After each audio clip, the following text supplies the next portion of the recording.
This is Max Williams with United Real Estate, and today I'm in Henrico County. More specifically, I am the Far West End, and today we're going to take a look at a 4-bedroom, 2.5-bath home. This home is located here in a nice, quiet, well-maintained residential street. You can probably hear the birds talking to me here in the background. And one thing I definitely notice is the care that some people put into their yards, and their curb appeal is just simply amazing. You can see right there a prime example. I am a little partial to this location. I just live a few minutes away, and one of the best things I love about this location is the convenience. Anything from sushi to soccer balls can be found within a 5-minute drive. This area is known for some of the best schools in Central Virginia, so you've got the best of both worlds. I have definitely put on a few pounds since I have moved to this area because the food options are just absolutely amazing, and there are a good number of fitness facilities in this area as well, but we're not going to talk about that right now. We are going to concentrate on this home because you have the ability to come in to get special financing that will allow you to combine the purchase price with the cosmetic rehab that you desire and go ahead and customize, make this home your very own. Everyone doesn't have the ability to do new construction, but this is the next best thing, is to take a existing home and then make it your own. Okay, we are going to go in and take a look. I love what they did with this 1993 floor plan. We didn't see a lot of first floor masters back then, but they have one in this home. And so we've got some pretty unique features. As we come in, we do have a coat closet convenient there. I wanted to talk a little bit today about our current market. Our current market is definitely out of whack. We have some things going on that not many people can explain, and I will do my best to explain to you what's going on, but I'm not sure I know why. Right now, we are seeing a tremendous demand in the, let's say, $190,000 to $300,000 price range. I've got a number of buyers in that range, and we are just having a real challenge getting some properties under contract. Right now, if you were in that range and you were looking at good-looking properties that are priced right, in many cases, there are going to be multiple offers, and homes are going for more than asking price, which is not typical at all in real estate in this area. What that has done is we have to reevaluate our position as far as how we're going to make offers, how we're going to approach some of these situations. One of the things that buyers are currently doing is not only concentrating on price, but they're concentrating on sweetening the terms. And let me give you an example. I had a listing not long ago. We had about 5 offers on that property, and one of those offers, the purchaser said, I want your house, I want to buy, and I'm not going to do an inspection, I'm going to take it as is. And I shared with my seller that that was extremely powerful term, because one of the top ways that real estate transactions fall apart is through the home inspection process. Home inspectors are very detailed in what they do, and they denote every single thing that's wrong with the house that they find. It's something as simple as a door latch not latching properly to a bedroom, to obviously very major items. When buyers and sellers see these reports, if they're not used to it, they automatically think that a house is a lemon because you've got 15 different deficiencies or more. And I stress to them to keep it in perspective, because a lot of those deficiencies will be nickel-dime things like the door not latching. What you want to concentrate on are your safety items, things that will hurt you or kill you if they're not taken care of, and the items that are going to be high dollar issues. A door latch is nothing compared to a foundation issue that's going to cost $4,000 to cure. So we've got to keep all that in perspective.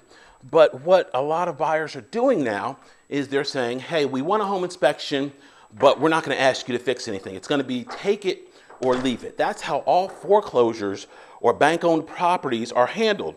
You have the inspection. In fact, the inspections are encouraged by HUD and all the banks that sell these homes. But after that, You basically decide either you want it or you don't want it. So that way, at least you have protected yourself. I'm advising my sellers now, particularly in that price range, that if they want to list their home and they don't want to be bothered, that it's not necessary to do any repairs. We can basically tell all of our prospective buyers in the listing that, hey, you can have your home inspection. We welcome a home inspection, but we're not really going to entertain a whole lot of repairs. So the only issue with that is if the appraiser comes back and says that something needs to be done, naturally the sellers are going to do that in order for the purchaser to get their financing. It could be as simple as a hole in the wall. If someone had anger management issues and you had a hole that was right there, the appraiser is going to red flag that. They're going to say, oh, we want that done in order for us to do this FHA loan. At that point, obviously, you're not going to let a $75 repair get in the way of selling a $200,000 home. That just doesn't make any sense. So the sellers will typically go ahead and do that. But outside of anything that's mandated by an appraiser, pretty much the buyer is agreeing to take the house as is.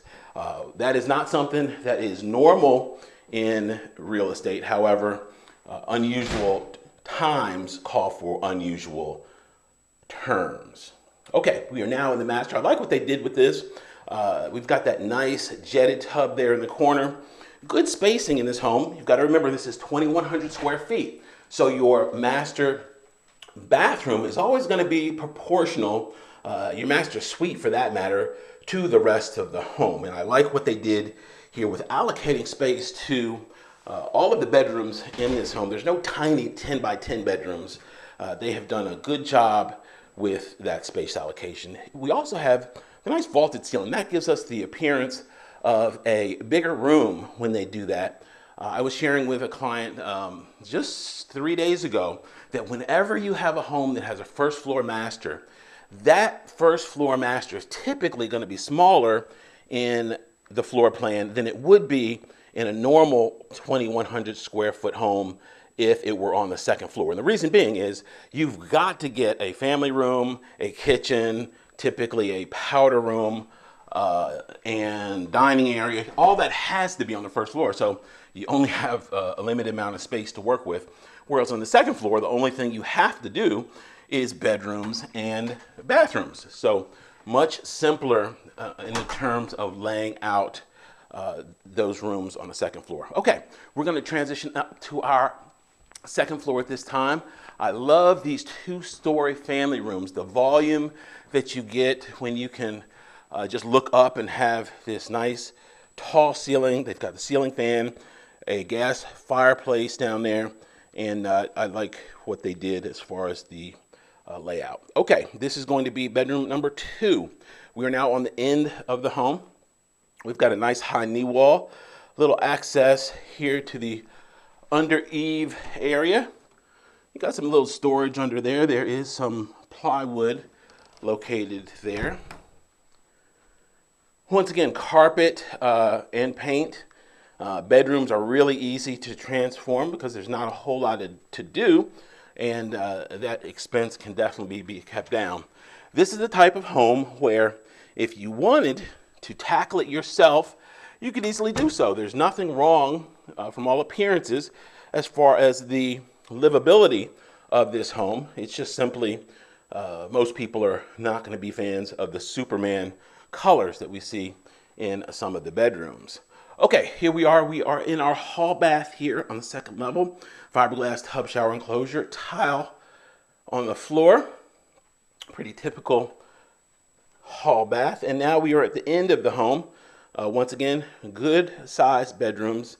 And I think this would be a great option for someone that wanted to go ahead, take on a project and force some equity.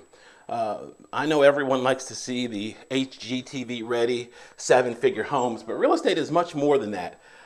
This is where you can actually create some value. You're not going to get value in a 7-figure new construction home, or really many new construction homes in general, but properties like this is where you can go ahead, put a little sweat equity in, use a little creativity, use the right financing, use an agent like me who knows what they're doing, and we can all make it happen. If you have a home right now that's in the $200,000 to $300,000 range that you have been thinking about selling, please give me a call, because we've got people standing by that are looking to buy your home, and we can make that happen. Max Williams, 804-402-7788.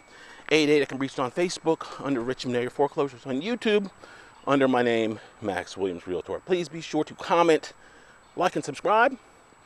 Thanks so much for taking the tour. Y'all be safe and have a great day.